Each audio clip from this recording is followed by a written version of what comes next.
Cast, Assassin's Creed cast. So. Assassin's Cast. Episode 1001. Yes, wow, what a milestone. Hey, I want to congratulate you. You won the first prediction. Last week we of course discussed the Assassin's Creed Shadows delay. We were from the future because 3 hours later Ubisoft announced that the game would be delayed to February 14th. So now in this episode, of course, we're live every Wednesday here on the channel. We're an hour earlier than normal. So if you're like, what the heck? I missed the stream. How is that possible? Well, Fragnard is gonna get some well-deserved wellness day chillings after this. So I am. Very nice. I gotta get through that shock we got last week. Yeah, I maybe should do that as well because I'm still recovering. No, but we're of course gonna talk about the Assassin's Creed Shadows delay, some extra info we learned after the delay was announced, what it means, and what will kind of happen now till the February 14th delay. Before we get into it, how are you overall feeling about the delay? And of course, thanks everyone for joining here in the chat. My heart is still racing fast. 200 BPM. No, I'm through the first shock. And I mean, we talked about it for 1 hour, so we were ahead with it, with our own therapy. Yeah. On it maybe happening. And yeah, as you said before, I won my prediction. I said like, maybe March, February next year. And it sadly is with all the competition with Kingdom Come, etc. We talked about it last week. Yeah. And, you said it's gonna be delayed till February, and I said, okay, I feel like something is happening because, of course, the press event was cancelled. The Tokyo Game Show thing that Ubisoft was planning to do got cancelled 2 days before. It's gonna get delayed as well, but I thought they want to hit this year, because again, it's like never happened before that a mainline Assassin's Creed game got delayed out of the holiday season, the season when people are buying the most games, and Assassin's Creed is really on that same pedestal as like a Call of Duty for the mainstream audience. So they're gonna miss out initially on a ton of sales for this game. And especially because it was a very, very quiet holiday season. Like, I don't think we will have a holiday season this quiet moving forward. Like, next year's, of course, GTA, and we like the next Battlefield might drop, Far Cry. Like, there's gonna be a lot of other games, and this year it's only Dragon Age in terms of like big AAA stuff. So they could have had the spot for themselves. But we're gonna talk about why they did it, and it seems like it's a good choice for the long run. So they might miss out on a lot of Christmas sales this year. But yeah, it might be better for the quality. But yeah, so you're like, I was super, also because there are not a lot of other games to look forward to for the rest of the year. Really looking forward to playing it. I thought, it would have been perfect to really get lost in Japan in November, December. And then, like you said, February, I'm ready for some new games. And then, we would have Kingdom Come. We learned that Monster Hunter is dropping in February. So I'm curious if some games are gonna move, because February is now bloodbath. Like, not everything is going to be successful in that month if it stays this way. But it's gonna be for the best. It's gonna be for the best. It is. We've seen a lot of new info so far in the last week, and there have been so many rumors, so many happenings, so many leaks about Ubisoft. We got a lot to talk about, and yes, let's get into it. I feel this episode isn't even enough time-wise to go through all of it. Yeah, but let's get started. Thanks again, everyone, by the way, for joining, and good to see you all here. We will have more episodes now where we. I was really looking forward to just getting into the meat, because we were hopefully gonna play the game and actually like talk more about it in depth. But I think we will be discussing the seasons for a bit more weeks now. Let's hope they actually give us something like a gameplay overview trailer would have been perfect now, where it's like, okay, this is the game, like something to move beyond the seasons and the weather and the wind and all that sort of stuff. But yeah, let's get into the information that we got here. And I think a tweet that I did is the perfect way to do this, right? No, but I made It a tweet is. with all the info that A we got service here. tweet. Yeah. Yeah, so But again, yeah, I think it was the right decision. yeah, 100%. So let's go over some things that we, of course, discussed in our videos already, but also some extra things we learned from Insider Gaming. They posted an article with talking about some people inside Ubisoft, so we got some extra info on that. First of all, as I already said in the video I did on the delay as well, in the investor call, Ubisoft said, yeah, this delay is going to cost us $20 million or euro extra in development cost. So that once again shows you like they're not just sending this out to die. Like this is what, for example, Cyberpunk maybe should have done as well instead of launching when they did. Although I'm not sure if those issues for the old gen consoles would have been ironed out by that point. But still, like they want this to succeed. So it's good to see that they are investing more. And 20 million is quite a lot if you think that this game might be 300 million in total, like to make, because like if a 3-month delay cost 30 or 20 million, if you like accelerate that to the 4 years of development time, or now more than 4 years that they will have on this game, yeah, it's gonna be a very expensive game to make. This is very interesting that we learned. The game should have more content now than first planned, with Ubisoft adding a few high-impact secondary quests that will bring even more memorable moments. Well, what do you think about that? So, that's what they said. So, this delay allows us to actually, make sure that there's more content at launch than what they first planned. I mean, maybe it's content they would have otherwise never released, or it might be content that they would have otherwise, like, patched in later at later stages to say like, oh, here's a totally new quest for you guys. What a nice thing for free. I think it's kind of maybe that direction, because they now communicate as a treat, but it was like planned to just some breadcrumbs for the later stage of the game to sell some more microtransactions, etc. I mean, maybe it's a quest that otherwise would have been cut from the game, but I'm not sure. Or yours. I'm not sure either. But you're back now, right? I'm back now, so I guess the stream... Oh yeah, I think there are some problems with the stream as well, so... Oh, yeah. Oh. Yeah, I was saying, like, I would love some insider info on that, and maybe some juicy leaks, because in my opinion, it might be something just like being cut from the game. Would be awesome, but in reality, it's likely something that would have been released anyways later.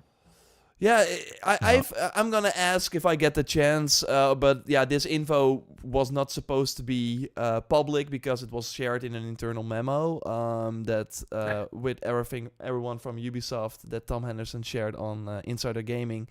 So I'm not sure if they will answer it, but I do think it's interesting. Like, you would think 3 months is not enough time to make brand new side missions from scratch, but maybe they remove them because they were running out of time, and now they're like, now that we have the extra time, let's beef up this game even more. For one, it's exciting that side missions will be back, because of course with Valhalla and even Mirage, we only had these mysteries that were just not the same, right? They just did not have the same impact. They were just fun things that you would do for 10 minutes, and this was item like jumping down, like that was fun from in Mirage. But apart from that, it was nothing crazy. And in Odyssey, you really had big stories that you would easily miss if you did not do all the side quests. So it seems like we're going back to that, which is, I think, very, very promising, and that they have more of that at launch is exciting. Maybe those were like the Lost Tales of Japan or something, like those types of missions that they were gonna launch every few weeks or something, like they did for Odyssey as well. We got a Lost Tales of Greece for that game, a few per month sometimes one per month, sometimes two, which was cool. Like those were like half an hour, 45 minutes, and every week you had something new to look forward to. I really hope they go back to that for Shadows. We have heard nothing about that yet, but maybe instead of like, yeah, they were planned for December, January, and now they're like, let's just add it into the game already. I mean, we will find out when we play the game if there's like an extra tab where it says, yeah, specials or like Lost Tales of Japan or something, and they are already in the game. Then we know if they were already planned and just added. So very interesting. I mean, that's already a plus one. Like it just means that the game will have more content. Would be great. Like that Odyssey approach was really nice for motivation. Yeah. Yeah, 100%. And the events in Valhalla, they were kind of nice as well, but I prefer more quest structures, etc. Yeah, 100%. Nice thing. So yeah, the delay should also remove the small frictions Ubisoft usually fixes with post-launch updates. That's kind of what they noted in the internal memo as well. Basically saying yeah, basically saying like if the game would have been out in November, we probably had many issues where a quest like progression issue where you could not, like where the NPC suddenly did not start walking anymore, so you could not finish the quest, or where, I don't know, every time the like, remember the torch, that you would not have the light, but you still like were holding the torch, but you did not see the flames, but you still got like the light beam from those flames. Like there were many issues like that even persisted through all the RPG games that it just did not fix. Remember with the warrior bow from it was like one of the abilities in Valhalla where every time you would use it or something, you would have 3 arrows stuck in your hand. Remember that? Yeah. And then in Origins that was awesome. and in Origins they had that actually as well. So let's hope they now get, like, we should have less of these issues. But like I also said in the video, I'm not expecting this game to be flawless or anything when it comes out. There will still be many issues, but hopefully less than what we saw with Valhalla most recently. Yeah. So. I mean, it's still an open world RPG or an open world game. It's got to have some bugs in general. That's always the problem with open world games. But what came to my mind was like the paid beta testing is coming to an end. Yeah.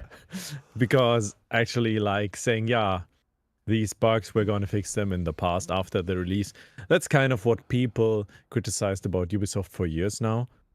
And I'm curious if they learned something out of it. It's always a tough decision. I mean, you already said it's going to cost them 20 million to develop it further. And also there's opportunity costs in not bringing it out earlier for the Christmas. Yeah, but you hope the word of mouth will be better, or the reviews will be better because of those side missions that will be in the game, and because like these progression issues suck. If you played like a mission for 30 minutes and then you have to go back to a save before that mission because the character is not moving or whatever, like something doesn't trigger. So having those things removed, or like that we have way less of them, because again, those things will still happen, but having less of them is, I think, a good thing as well. So happy that they are looking at that. Let's see if we do this again. So this kind of going over why they delayed it. Of course, there have been a lot of misinformation, and people have also been saying, why don't you say why they delayed it? And I'm like, I listened to the investor call. We have Tom Henderson now with reportings from people inside Ubisoft. This is really what happened. Like, people can spin the story however they want. They saw the Ghost of Yotei trailer, and they like that's not how this works. Or of course, other people like I don't even want to talk about these crazy stories because it's too crazy. It's just like conspiracy theory. Oh yeah, exactly. Style. I mean, someone releases a trailer. Oh, let's delay the game. That's how the industry works. Yeah, exactly. It's planned for years now. Yeah. Poor sales for Star Wars Outlaws is mostly the cause for the delay. And Insider Gaming added that it just cracked the 1 million copies sold, which is crazy low for a Star Wars game like that. I saw some comparisons, for example, to Stellar Blade, a game that is only out on PS5 that also sold like 1 million in the same window, which is crazy. That a Star Wars game. I mean, Stellar Blade, love the game. It deserves all the success, of course, but you like Star Wars compare it to Star Wars. Yeah, exactly. And to a game that is on Xbox and PC as well. This is not good. And That's what I said in the video as well after listening to the Ubisoft investor call. Like, they lowered their estimated revenue for the financial year, July, August, September, by 150 million euro. So Star Wars Outlaws, like if you do the quick calculation, an investor in the call did that as well. They sold around 2-3 million copies less than expected, which if you look at the fact that they only sold 1 million, they expected like 300% more, which is like a huge failure. And I saw a lot of people say, and I agree with that, the game does deserve better. I do think, like, I'm taking my time and playing through it. There's totally a lot to love. Like, it actually does a lot of things better than other Ubisoft games in terms of I think the world, like, sometimes in some of the Ubisoft games, you really notice that we're still in a game where you like go into a camp, or I think Far Cry 6 is a good example. Like, they had the really cool city, but there was no one on the street because it was under surveillance or whatever. Like, Ghost Recon Breakpoint had like a really huge city in the middle of the map, I think, as well. And I went there, I was like, oh, I'm excited to see this.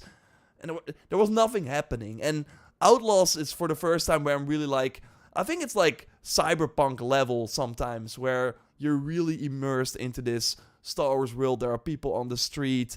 They go about their own business. Like, there's a ton of different sort of, the locations look very varied. Going into a canteen. It's like they really did a great job, like, putting that, like, making that world into a video game, and that you can experience it like that.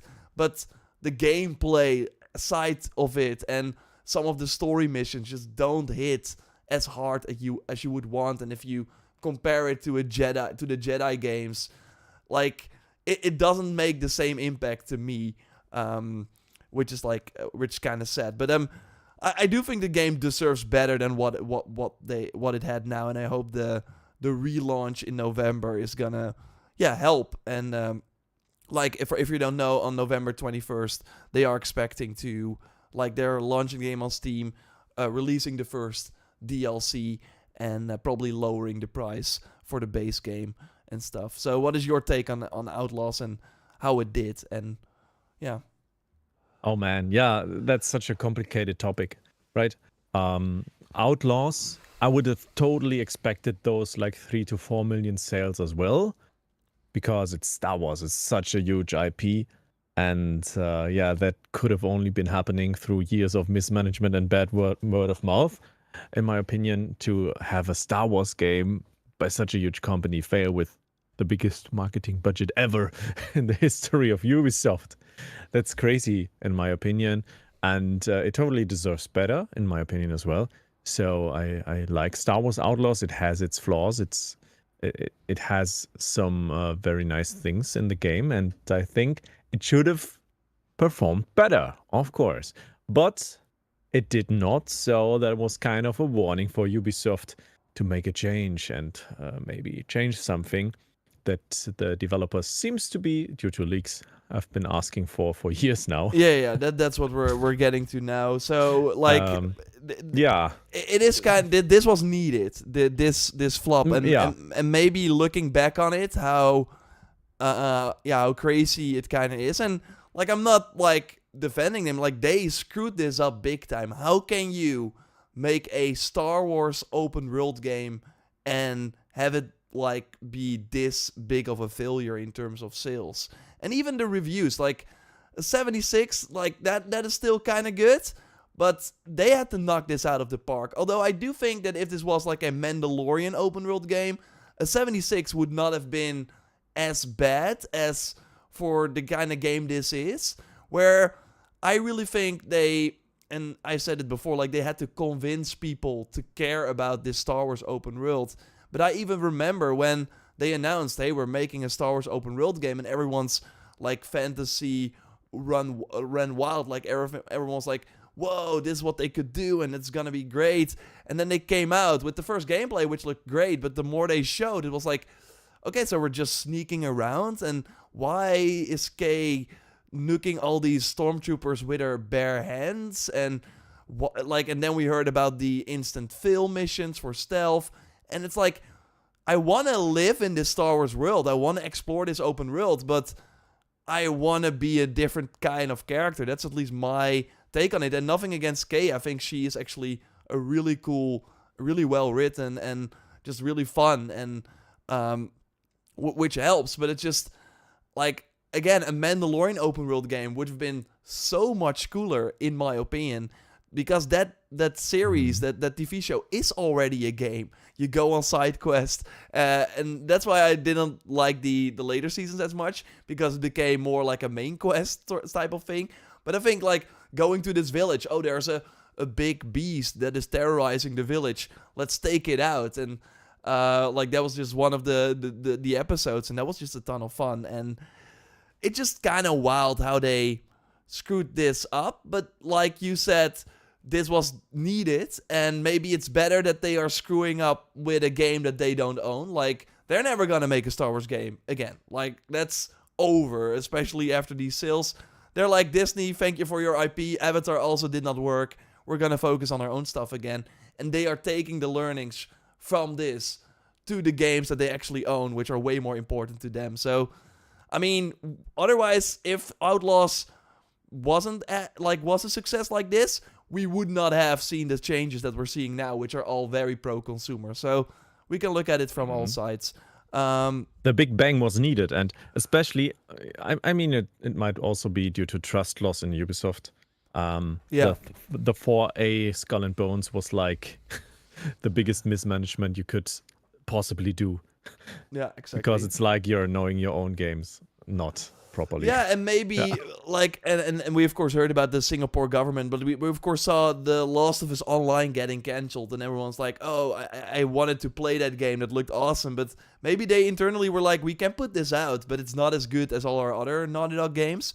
So yeah, people are taking that with them to the next game, and of course the Ubisoft sort of public sentiment is not only Skull and Bones.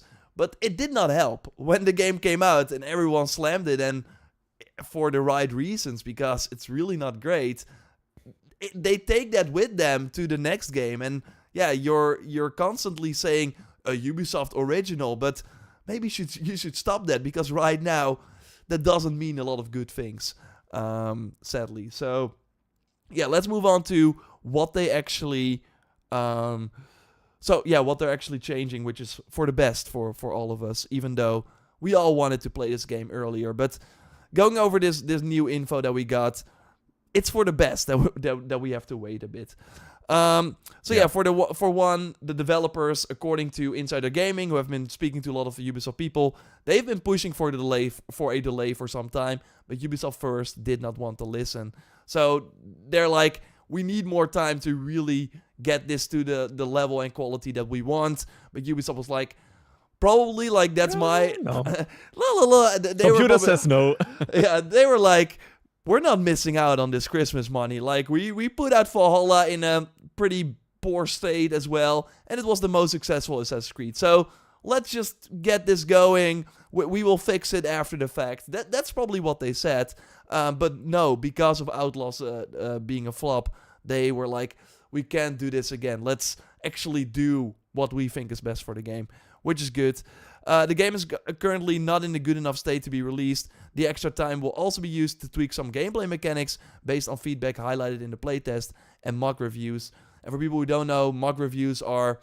So, every time... Every time like a game company is ready to release a game, they hire like mock reviewers who are sometimes like journalists who were working for a website. So maybe you worked for IGN and now you're a freelancer who does mock reviews. So then you all play like a not the same version that the people on release get to play, because you played a bit before the actual reviews. But then Ubisoft gets those marks, those numbers, and it's like, okay, this is what the mock reviewers are saying.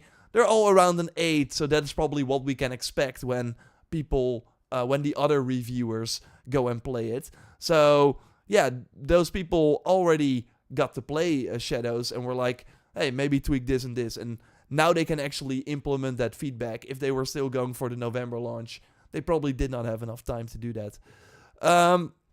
Another thing, Ubisoft has been actively fixing architectural details, and they're changing some of Yasuke's story and how he's portrayed in the game.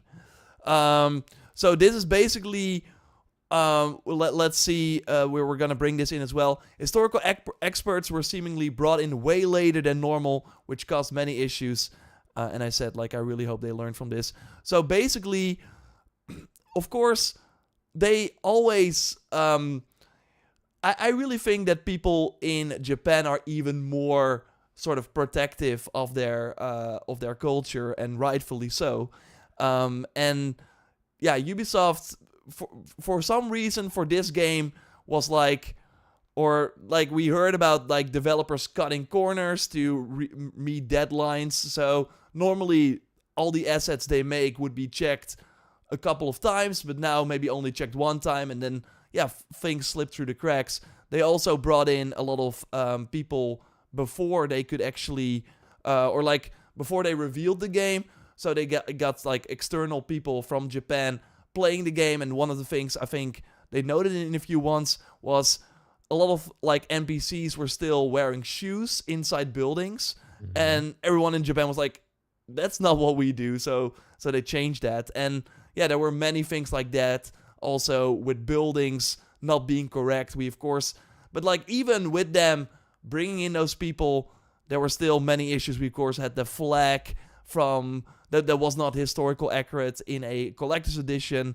concept art they did, and many other things like, and yeah, other historians have been challenging some of Yasuke's story as well. And like, I think that changing some of Yasuke's story and how it's portrayed in the game, that doesn't mean he's gonna be removed or that it will be way less than what they planned.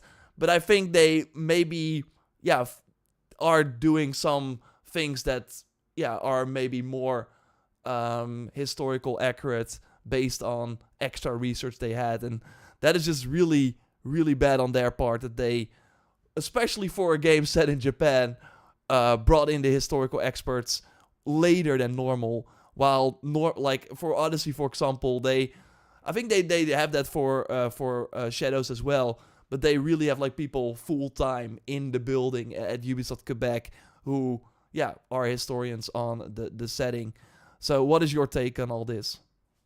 The historical precision is like usually pretty great on Ubisoft titles. I mean, for Assassin's Creed Valhalla, I think there was only one major mistake where they had like a wooden church that was not real in it or so.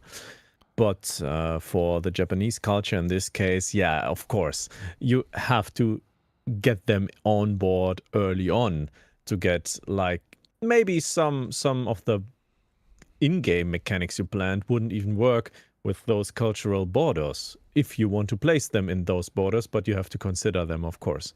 And usually Ubisoft gets the historians early on board. I once had like a video got provided this by Ubisoft Düsseldorf. They explained how they work with historians. I'm sadly not allowed to post it, but I was allowed to talk about it, and I think it was like regarding promotion of the history mode, right? Discovery Tour, yeah. Discovery Tour, exactly.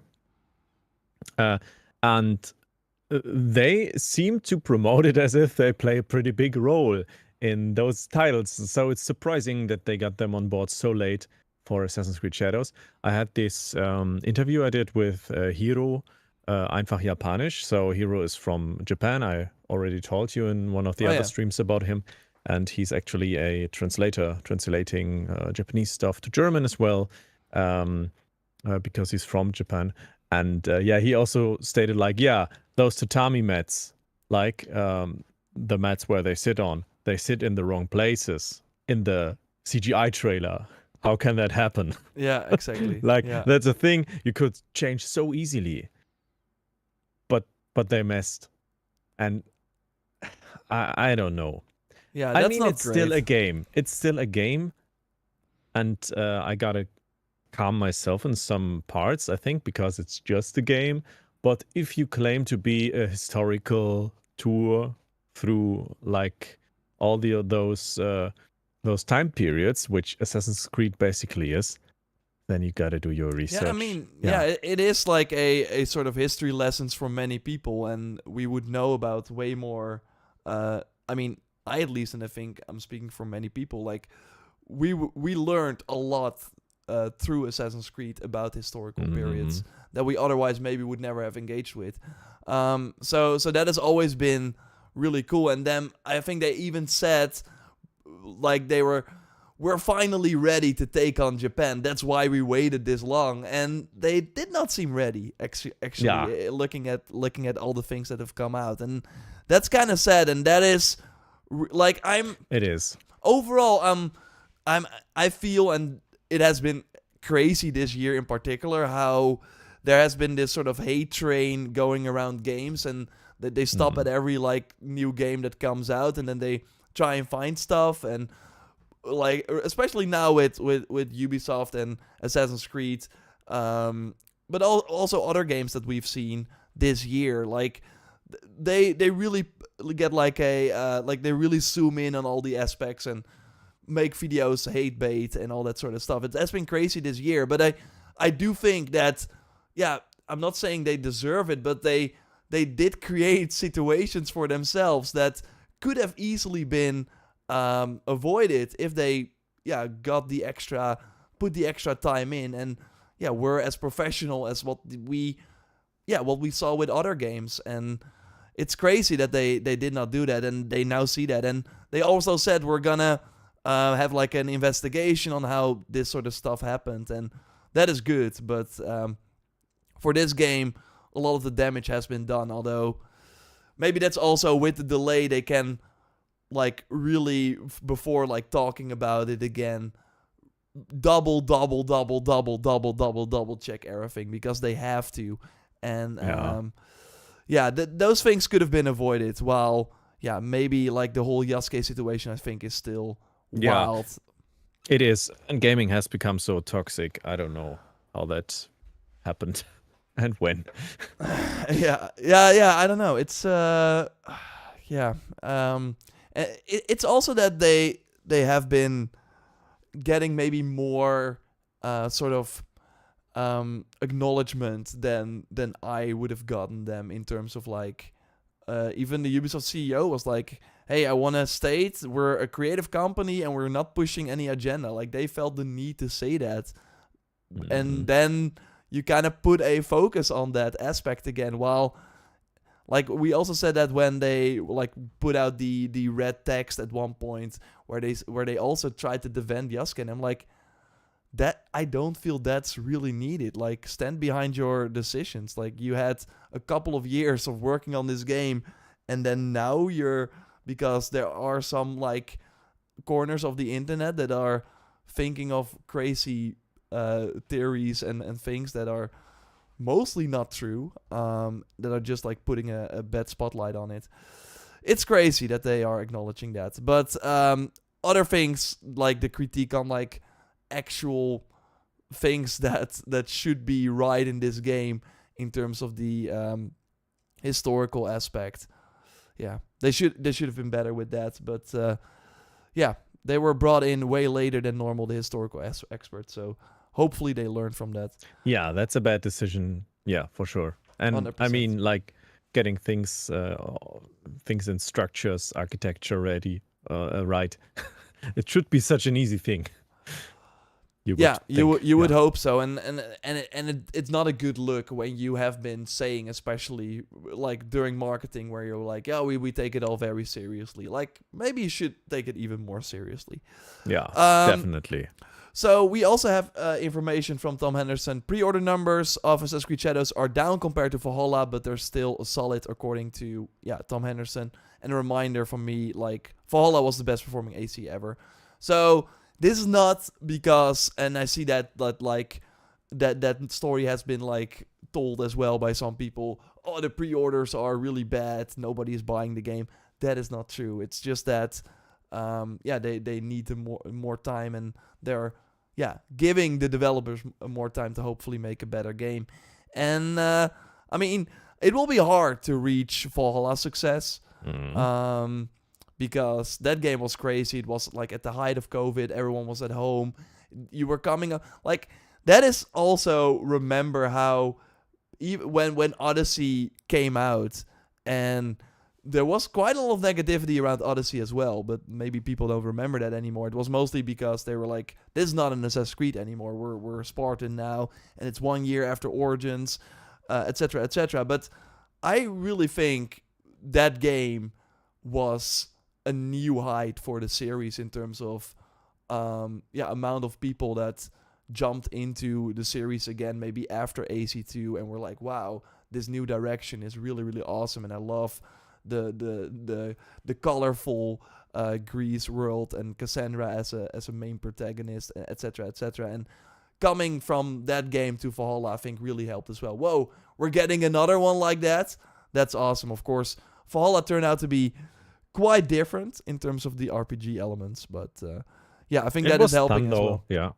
And I also think that like going from Valhalla to this, I think people are less like high on Valhalla than on Odyssey. So that's I think also why we might see a sort of dip. But I really think if the Shadows word of mouth, if they really launch this game that we all hope it is, and like these games usually score around an 8.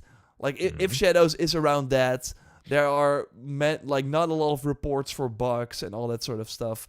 Then I think they still got this success on their hands, even though we have all the negativity surrounding it. I think a lot of those people would have never bought the game anyways, but they still got some work to do as well in the marketing department. But yeah, the pre-orders are solid. I totally get that, because a lot of the mainstream people also don't follow the news. They're like, oh, new Assassin's Creed. Oh, in Japan, I always wanted that.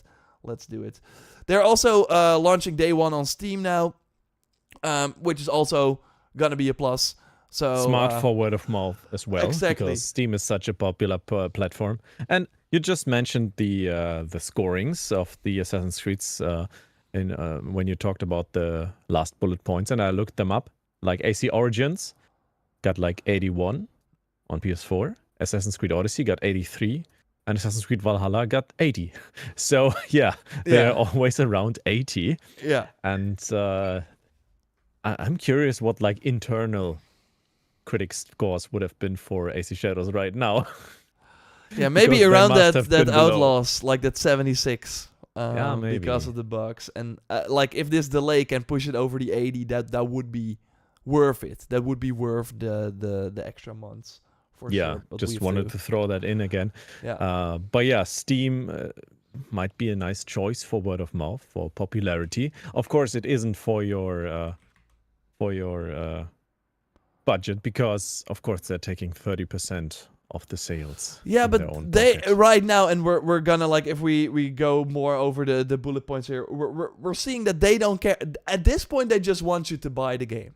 Yeah. Then they win, because they don't care. Steam, take our money. We just need people to buy the game. Because what they're also doing, and we kind of discussed this, so maybe you already know this, but everyone who pre-ordered the game when it had the November date can get refunded. We will have more info likely on those refunds and whatever, because I don't think they happened yet. Hopefully soon. Like, you would think that Ubisoft will have to like flip the switch at some point and be like, this is how it works now, but I think they're still maybe working out some things behind the scenes. So when we have more info on that, we will of course discuss it on our channels, social media, etc. So look forward to that when we have more info. And then if you get refunded and decide to pre-order again, you actually get a better deal. You get the first expansion for free, which is kind of wild to get, like, for example, a Wrath of the Druids style DLC for free. That's cool. I mean, it's totally cool. And if you look at Assassin's Creed as a whole universe, with all those titles coming, with maybe Netflix production going on somewhere at some points, I mean, they restarted it kind of.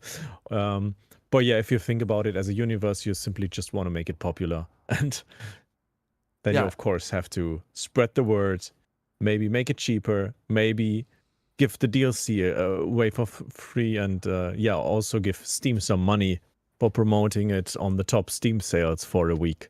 Oh yeah, And- exactly. Yeah, I mean, for some people, if the game doesn't launch on Steam, it just doesn't exist. And I think like Yeah. one of the things that, for example, that really benefited Helldivers is that word of mouth and that you can just easily get it. I really think, because in 2019, that's when Ubisoft moved their games off Steam. I really think that at that point, they were kind of on the high. If you look at their stock, that was also the highest point of their stock. That was like around the €100 or something, €90. Now it's like 1/10 of that, to put into perspective how kind of in a bad position they are right now. But it's kind of right now. There's so much entertainment, so many games. You're not competing with like even entertainment anymore. Also with people spending time on TikTok and now of course like during COVID it was easier, but now people can also go to a festival, a concert. Like, you want to make it as easy as possible to get into your game, because time and getting people to engage with your product is way more valuable now than, just make it as easy as possible to get it. And that's why we're seeing many publishers, not only Ubisoft, also like 2K with Borderlands, come back to Steam, and Valve won. That's kind of... I mean, I already said that in the last stream, I think, or so. But if you look at all those successful titles this year, like Palworld, Black Myth, etc., they are all hosted on Steam, and they all had like a multi-million player base on Steam. So it's very relevant to be there. 100%. And, I think you're kind of dependent on it. They probably really thought, a launcher, what does it matter? Well, it matters. It matters. I mean, they went away from it for a reason. Now they're coming back for a reason. Yeah. And yeah, it's always a tough decision. I mean, they still have their Ubisoft Connect, and maybe they make it even more attractive to subscribe to that in their own launcher and not make it available on Steam, of course, which could be a possibility for sure. But what do you mean they're not making it available? Like only offering the Ubisoft Connect or Ubisoft Plus on Steam. Oh, yeah. I think, only making it available on their own launcher, so that is still the benefit. Get all of the revenue. Yeah, so that's still the benefit. If you want to subscribe to Ubisoft Plus, you have to do it through Ubisoft Connect. But if you just want to buy the game on Steam, that's totally fine. But yeah, all the future Ubisoft games, so also the new Far Cry, Ghost Recon, and Splinter Cell Remake, that are in the near future, in the next 12 to 15 months, unless they now got delayed because of Outlaws. They were like, maybe we should give those teams some extra time as well. But yeah, those would all be coming to Steam as well. So that's another plus, because we really saw this year, all the popular games were on Steam. Wukong, exactly. Palworld, Helldivers 2, and The First Descendants, Once Human have been really popular.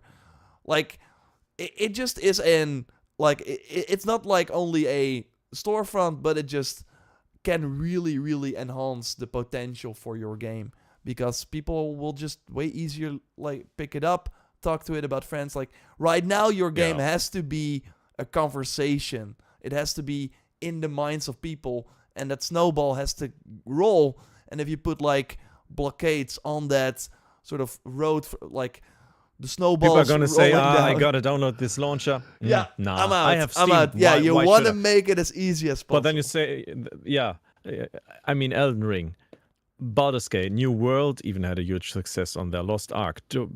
Palworld. Really, Black all the Myth, big you name games them. this year were on Steam. All on Steam, and all of them had a huge success on Steam. Maybe one of the biggest ones as well. And I think Sony saw also that because the game was on Steam, Helldivers, people ended up buying it on PlayStation, because they were like, oh, I heard about this game from the people who are playing it on PC. I'm gonna get it on PlayStation. And put cross progression and cross-platform co-op into it, and you're good to go. You can play with your Steam friends on PC, etc. I mean, that's a smart move. You got to snowball and spread the word of mouth. I think Odyssey was released on Steam back then, or? Yeah, Origins and Odyssey both. Valhalla was the first one. It was actually, and it was also easier, I think, to do the, to leak the Helix items on Steam. because of the Might be, item. yeah. No, Like it was, I think, because Steam database also. yeah, you can way easier get into the files of games. I Yeah, think.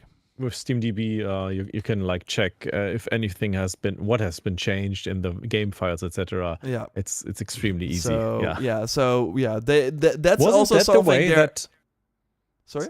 I think that way, like an Amunet DLC was leaked for Origins that never came on Steam. Yeah, there were some. Yeah, think you're something right. like that. Yeah.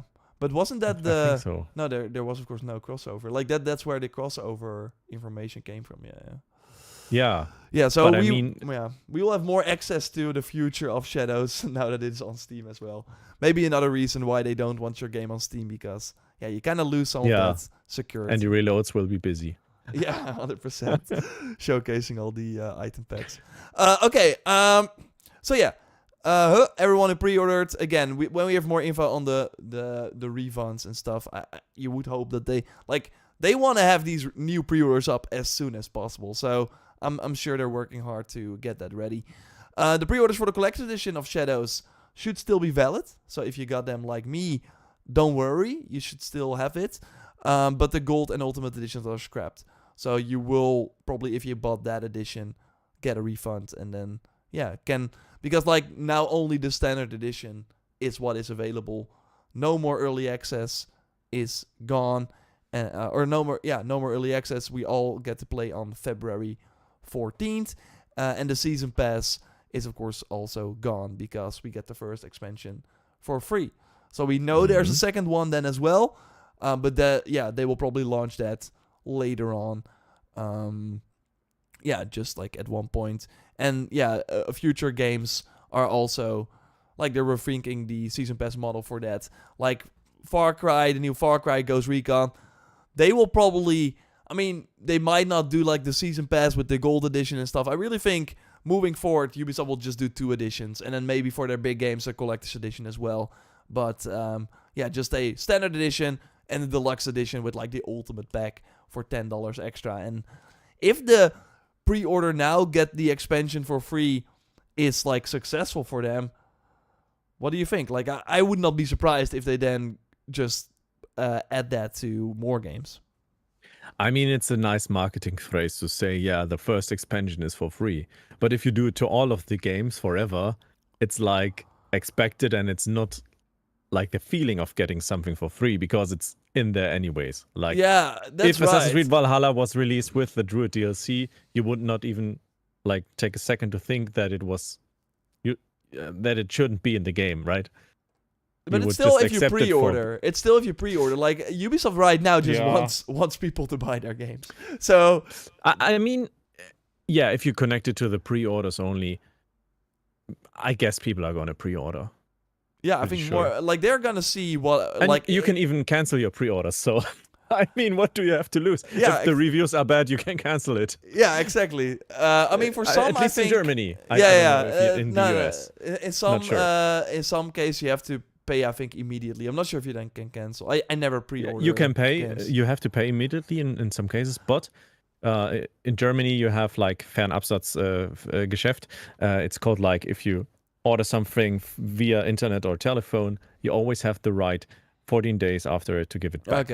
Okay, interesting. Same, and on Steam you have like 3 hours test phase, and you can return it. Oh yeah, right? yeah. Might also do nice some damage to them. People getting it, trying it out for 2 hours, and saying, "Yep, I'm out." The early hours for any Assassin's Creed game are usually very cool. So they got that. They got that at least. Starts and finish are most likely very cinematic mostly and the middle part where we have to go trick or treat with Gunner in Gloucestershire. Those are the things that I don't need. Yeah. But so that's an interesting thing. We will see what they do with Far Cry and stuff for that. But for Assassin's Creed first expansion for free, we will see when they when we get, like, you would hope that they then share more info about this first expansion, right? To kind of tease it already. Hey, pre-order now. And by the way, that first expansion is fucking awesome because blah. Now they say, the first expansion is one more tree. So we didn't lie. It's an expansion. Yeah, You can also extra climb the building in tree. your settlement. No. Yeah, aesthetics pack for the settlement. No, And no, by they the already way, said new for the stories, settlement, new I can lands. already imagine new... all the DLC packs you can it's gonna buy, be... like I hope festive that settlements. I hope DLC. it's better than the Legacy of the First Blade, because that was of course the first DLC for Odyssey, and that was like not even a new area. It just wasn't really good. So I hope this first DLC is better. Like getting the druids for But free it was is great. quite important story-wise and for Assassin's Creed as a whole, right? With the first Blade. Yeah, that went being really used. well. That went really well. It was It great. went- yeah. That was really bad. Okay, Yeah. so we also don't know what will happen with the Ultimate Gear Pack, Mount, and Pre-order and exclusive Season Pass mission yet. This was the Ultimate Edition outfit. Like, they are probably gonna drop this. Because what do you think? Are they gonna launch with the microtransaction store now? Because that's what they didn't do for Outlaws. Because they already... I mean, that's probably a Disney thing as well, because Avatar did launch with it. But like Star Wars, of course, Battlefront 2, them not launching, or them launching with the microtransactions, which of course pay to win, that really hurt them. So that's why I think they're like, okay, you want to do microtransactions in Outlaws, just don't do it at launch, because that will hurt the word of mouth. Yeah, I mean, in terms of press, it's always better to have nothing about your in-game store than bad things about your in-game store. Yeah, And the press 100%. will then just say, yeah, we don't have access to the store yet. If Yeah, and there is then a a few store, and weeks later, sometimes yeah. when I played, I don't know if it's the same thing for you, but I accidentally once leaked an in-game store for Assassin's Creed Valhalla new pack when I played like the Cassandra DLC. And I accidentally opened the store and I didn't even notice there was something new, but I think some I users saw it noted in it. Yeah, I and saw it in quoted your me. stream, and I was like, "Whoa, dude!" And it was only available on PC and only, of course, in that early access version of the DLC on PC. So yeah, I mean that can lead to some press and some bad press, of course. I If you mean, have like yeah. Ultimate Pack €20 or $20. I mean, the Ultimate Pack I think would be fine, because Outlaw still has that as well. But if you just go to the store now, you see Season Pass and Ultimate Edition. I am curious, because if, like, again, they don't want any roadblocks, as like they want to just make sure that this launch goes well, and then I think after they got some goodwill, people bought the game, then I think they will try things again. So I would not be surprised if we're not seeing any item packs at launch, which would be crazy. Yeah, I mean, it Maybe would be only this one. smart for good press. Or give this It would one... be Give this one away for free. Like, play Shadows in the first week, get this outfit pack for free. I think that would be smart. Something like that. Yeah. Maybe first week buyers are gonna get it. Yeah. And Yeah, if you play it looks Shadows, great in my opinion. yeah, I in really like February. the aesthetics. Oh, yeah. It looks a little bit more mythical compared to the down-to-earth assets we already see from the promotion trailers. Yeah. And yeah, And it's red. I mean, Red it is would be great. smart to not market your game with microtransactions in the first month. It's always smart to do so without any Yeah. microtransactions, but they will likely not do that. And what do you think for Outlaws? Because you said it of a last stream as well. They were planning the microtransactions in November with that relaunch. Do you think they're still gonna do that? I think yeah. Yeah. Yeah, they want to catch everyone who jumps into the game again. Yeah. I mean, it just I'm makes curious. sense. Releasing new content with new things to buy. Otherwise, Okay, we will nobody's see. gonna buy it. Yeah, no, that's right. That's right. But I think the bad press will not be pretty big because Okay. it's just optional, Yeah. right? It's just optional to get it, and it will not decide over the success of the whole game. Yeah. What will decide about it is, of course, putting it out for Black Friday sale for $20. That's gonna help. $30, I think. Yeah. It's $10. No. Sold. And the final point, by the way, on the thing here is that it's unclear if the Animus Hub is also delayed, although likely because it was supposed to launch with Shadows. Like that That's would my prediction. It will be delayed, is my friend. No, that's not. It's likely that it will be delayed. Yeah. To be fair, I think it would be cool if they were like, okay, but we're still launching the Animus Hub, and you can still play the first part of the modern day that we already finished, and get hyped for Shadows. That would be awesome. But I don't think they. But they haven't said anything about the Animus Hub. But I think some people forgot about it. Don't you think? But yeah, let's. Let's see. They didn't promote anything about it, so it's the biggest mystery in gaming right now. For sure. My prediction is gonna be, if you're joining later, Ubisoft said this. So with the delay, the game should have more content than first planned. With Ubisoft adding a few high-impact secondary quests that will bring even more memorable moments. Mm-hmm.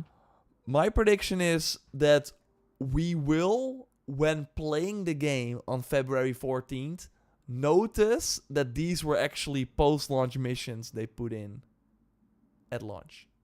So there will be a special icon, like normally a quest icon is gold, and this one is orange.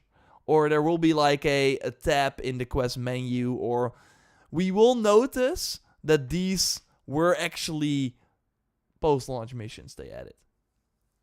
That's my prediction.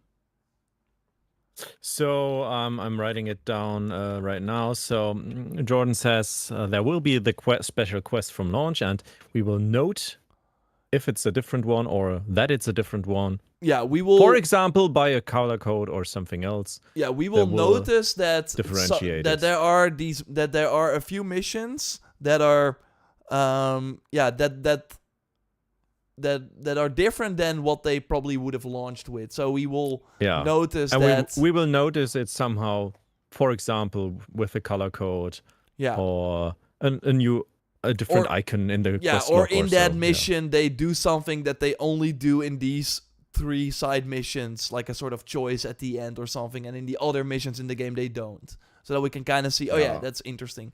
And if I can ask it and get an answer on it, then we will of course also know what these secondary quests were.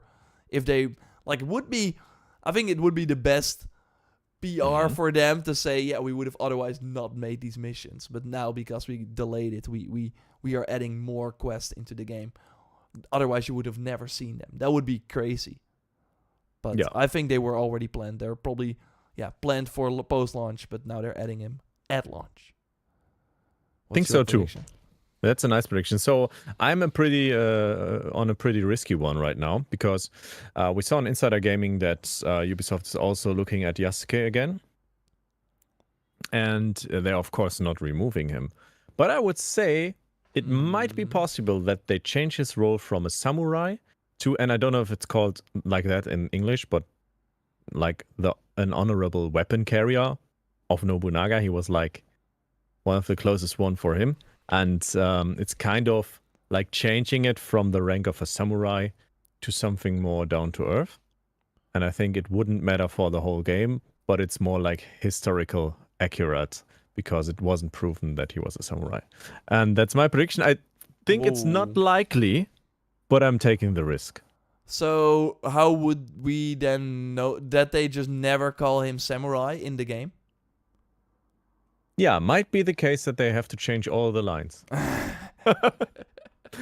think it's unlikely, but I don't envy the people. Sword bearer. Yeah, I think that's what it's called. Sword bearer. Yeah. So then eagle bearer, a sword bearer. Yeah, a sword bear. I don't know. I mean I think. Is that really the biggest thing that people are challenging about him? That it wasn't. Of course not. No, but So, I mean, then it's like, you're playing a shinobi and a sword bearer.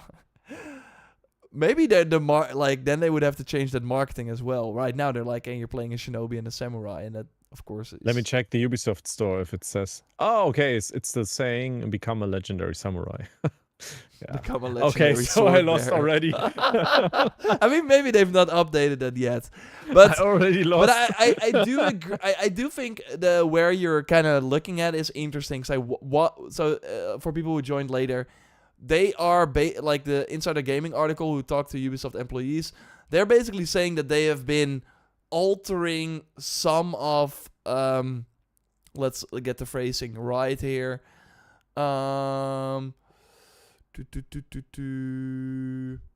Okay, let me change my prediction then, because I think Yeah, I yeah, lost yeah, I this think- one already. So they're changing some of Yasuke's story and how he's portrayed in the game. Mm. So if you still want to go in that direction, maybe you can be like that we know, oh, this must have been changed, that there's like some sort of weird thing that happens or something, or that is like a cutscene that suddenly ends, or like a re-recording that we clearly hear that this has been re-recorded, maybe something like that. Mm. I'm Yeah, not sure. okay. Yeah, that might be something. So likely we will notice. Yeah, we some will be able change. to pinpoint what they changed. Maybe.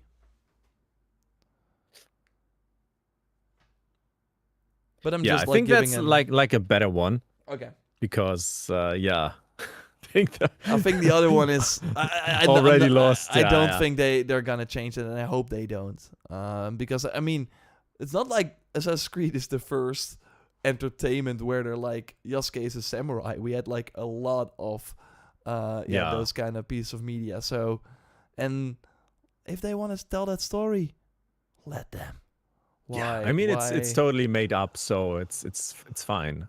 Yeah, they're it's like a fact that he was like a real figure. Yeah, But of exactly. course- it's a fact he was a figure. It's a fact he Yeah. existed. It's a fact he worked for Nobunaga and was Yeah. close to him. Exactly. And then of course let them, because they always say it's a work of fiction. Like there are so many weird things that happen in Assassin's Creed. Are we really gonna focus on this character? And I mean, it fits the story way better that he's a samurai, because we want to play as a samurai, right? So I mean, basically, you can do all those moves without having the rank of a samurai, right? But I only guess- being trained. But yeah, Yeah, I think we will get into all the honor and etc. in the Yeah. Japanese culture. And For sure. it might play a role that he has that rank also in the game, because Yeah, we will see. maybe we can that can speculate open all we doors. want. Yeah. But you we're have already you have to, light. Yeah, you have to I go have to to leave. your wellness. I have to rush. You to have the to wellness. chill. You have to chill. Relax, chill out. And I'm very jealous of you that you go to a wellness center. But thanks everyone for joining. We're like 1 hour, of course, earlier than normal. Next week we will be back with the regular. So then we start basically right now. So yeah, that's the normal time. But yeah, thanks everyone for joining. We will be back very soon with a ton of content. And of course, if we learned anything about the pre-orders, then we will let you know ASAP. So thanks for Exactly. watching. And Goodbye.